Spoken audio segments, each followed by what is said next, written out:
Hi everyone, welcome to IT. Every week లాగానే ఈ week కూడా ఓటీటీలోకి కొత్త సినిమాలు అండ్ వెబ్ సిరీస్ వచ్చాయి. దాంట్లో ఏ సినిమా చూడాలి, ఏ వెబ్ సిరీస్ చూడాలని మీరు ఆలోచిస్తూ ఉంటారు. సో మీ డౌట్స్కి ఆన్సరే వీడియోలోకి వెళ్లే ముందు చిన్న రిక్వెస్ట్ ఏంటంటే మన ఛానల్ని సబ్స్క్రైబ్ చేయండి. అలా చేస్తే ఇలాంటి ఎన్నో ఓటీటీ సజెషన్స్ని మిస్ కాకుండా ఉంటారు. ఇక డైరెక్ట్గా మ్యాటర్లోకి వెళ్దాం. కృష్ణమ్మ ఈ ఫిలింని చూసాక నాకేమనిపించిందంటే ఓకే పర్లేదు అనిపించింది. కానీ ఈ సినిమాని నిజంగా రియలిస్టిక్ కథలంటే ఇష్టం ఉన్న వాళ్ళకైతే ఈ సినిమా బాగా నచ్చుతుంది. సినిమా స్టోరీ ఏంటంటే ముగ్గురు ఫ్రెండ్స్, ఆ ముగ్గురు కూడా అనాథలు. దాంట్లో ఇద్దరు ఫ్రెండ్స్ ఇల్లీగల్ యాక్టివిటీస్ చేస్తూ ఉంటారు, మీన్స్ గంజాయి డీలింగ్ చేస్తూ ఉంటారు. ఇంకో ఫ్రెండ్ ఒక అమ్మాయిని లవ్ చేస్తాడు. సో ఇద్దరు ఫ్రెండ్స్ లవ్ చేసిన ఆ ఫ్రెండ్ కోసం ఎంత దూరం వెళ్ళారనేదే సినిమా స్టోరీ. ఆ తర్వాత ఎలాంటి మలుపులు తిరిగింది వీళ్ళ స్టోరీ అనేదే సినిమా. ఈ సినిమాని నిజంగా జరిగిన సంఘటనల ఆధారంగా ఈ సినిమా తీశారు. సినిమా మొత్తం కూడా హార్డ్ హిట్టింగ్గా మనల్ని హిట్ చేస్తుందా అంటే చెప్పలేం. It's a average movie. Streaming on prime. ఫ్యామిలీతో చూడొచ్చా అంటే 100% చూడొచ్చు. Next, outer range web series. ఇది సీజన్ 2. ఇది సీజన్ 1కి కంటిన్యూస్ పార్ట్.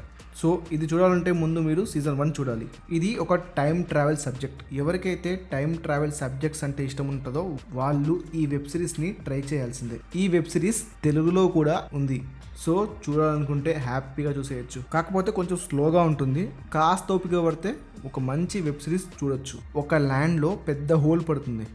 సో ఆ హోల్లో ఉన్న మిస్టరీ థింగ్ ఏంటంటే అందులో ఎవరైనా పడితే వాళ్ళు గతంలోకి వెళ్ళొచ్చు. ఆ తర్వాత ఏమైంది, ఎలాంటి కాంప్లికేషన్స్ వచ్చాయనేది మీరు ఈ వెబ్ సిరీస్తో చూడాల్సిందే. Streaming on prime. చూసేయండి. ఫ్యామిలీతో చూడొచ్చా అంటే చూడలేం, కొంచెం అడల్ట్ కంటెంట్ ఉంటుంది. సో నెక్స్ట్, షరతులు వర్తిస్తాయి. స్టోరీ ఏంటంటే చిరంజీవి ఒక గవర్నమెంట్ ఆఫీస్లో పనిచేస్తూ ఉంటాడు. సో అతని రెస్పాన్సిబిలిటీ ఏంటంటే తన ఫ్యామిలీని చూసుకోవడం. అయితే చిరంజీవి ఒక మోసానికి గురవుతాడు. సో ఆ మోసం ఏంటి, దాన్ని ఎలా ఎదుర్కొన్నాడు, తర్వాత ఏమైంది అనేది సినిమా స్టోరీ. సో ఇది మిడిల్ క్లాస్ వాళ్ళని ఉద్దేశించి తీసిన సినిమా. సినిమా కొంచెం స్లోగా ఉంటుంది, బోర్ కొట్టిస్తుంది కూడా. పెద్దగా ఇంప్రెస్ చేసే పాయింట్స్ ఏమి ఉండవు. బట్ ఒకసారి చూసి బ్రేక్ ఇస్తా అంటే చూసేయండి. ఫ్యామిలీతో చూడొచ్చా అంటే ఎస్ చూడొచ్చు. ఆహాలో ఉంది. నెక్స్ట్, విద్యా వాసుల హోమ్. విద్య చాలా కాన్ఫిడెంట్ అమ్మాయి. తన లైఫ్ పార్ట్నర్ గురించి కొన్ని రిక్వైర్మెంట్స్ పెట్టుకొని సెర్చ్ చేస్తూ ఉంటుంది. సో ఈ టైంలో తనకి వాసు అనే అబ్బాయి పరిచయం అవుతాడు. తర్వాత పెళ్లి చేసుకుంటారు. సో టైం వెళ్ళే కొద్దీ వాళ్ళ మధ్య ఈగో క్లాషెస్ అవుతూ ఉంటాయి. సో తర్వాత ఏమైంది, ఎలా ఈ కథ ముగిసింది అనేది సినిమా స్టోరీ.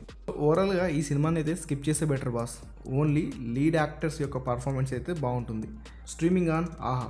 ఫ్యామిలీతో చూడొచ్చా అంటే ఎస్ చూడొచ్చు. చోరుడు. ఒక దొంగ ఒక ముసలాయిని దత్తత తీసుకుంటాడు. అసలు దొంగ ఏంటి, ఒక ముసలాయిని దత్తత తీసుకోవడం ఏంటి అనేది సినిమా కాన్సెప్ట్. అసలు ఏమైంది, అసలు దీని కథ ఏంటి తెలుసుకోవాలంటే మీరు ఈ సినిమా చూడాల్సిందే. ఈ వీక్ అయితే ఈ సినిమా అయితే 1 టైం వాచబుల్ చేయొచ్చు. ఎందుకంటే దీంట్లో కొన్ని మంచి ఫ్యామిలీ ఎలిమెంట్స్ ఉన్నాయి. దానికోసం అయితే ఒకసారి చూడొచ్చు. కాకపోతే ఈ సినిమా కొంచెం స్లోగా ఉంటుంది. పర్లేదు చూస్తా అంటే చూసేయండి. Streaming on Disney plus Hotstar. ఫ్యామిలీతో కూడా హ్యాపీగా చూసేయచ్చు. ఇక ఫైనల్గా Baahubali crown of blade. So మనందరికీ బాహుబలి సిరీస్ అంటే ఎంత ఇష్టమో స్పెషల్గా చెప్పనక్కర్లేదు. సో ఆ ఫ్రాంచైజీ నుంచి వచ్చిన ఇదొక వెబ్ సిరీస్. సో స్టోరీ ఏంటంటే బాస్, మహిష్మతి సామ్రాజ్యం చుట్టుపక్కల అన్ని రాజ్యాలని కులగొడుతూ ఒక రాక్షసుడు తిరుగుతూ ఉంటాడు. అతను మహిష్మతిని కూడా ఎలాగైనా సొంతం చేసుకోవాలని ట్రై చేస్తూ ఉంటాడు. మరి అతను మహిష్మతిని కైవసం చేసుకున్నాడా లేదా ఏంటి అనేది మీరు ఈ వెబ్ సిరీస్ చూసి తెలుసుకోవాల్సిందే. ఓవరాల్గా కార్టూన్స్ అంటే ఇష్టం ఉన్న వాళ్ళు అండ్ పిల్లలకి ఈ సిరీస్ నచ్చవచ్చు. లేదా మహిష్మతి ఆ వరల్డ్లోకి మళ్ళీ వెళ్ళాలనుకుంటే కూడా ఒకసారి చూడొచ్చు. అంతేగాని పర్ఫెక్ట్ వీకెండ్ వాచ్ అయితే కాదు. సో 1 టైం అయితే వాచ్ చేయొచ్చు అంతే. మరి బాహుబలి సినిమా అంత రేంజ్లో అయితే ఏముండదు, జస్ట్ 1 టైం వాచబుల్. సో ఫ్యామిలీతో చూడొచ్చా అంటే ఇదొక కార్టూన్ వెబ్ సిరీస్, హ్యాపీగా చూసేయచ్చు. తెలుగులో కూడా మనకి అవైలబుల్లో ఉంది డిస్నీ ప్లస్ హాట్స్టార్లో.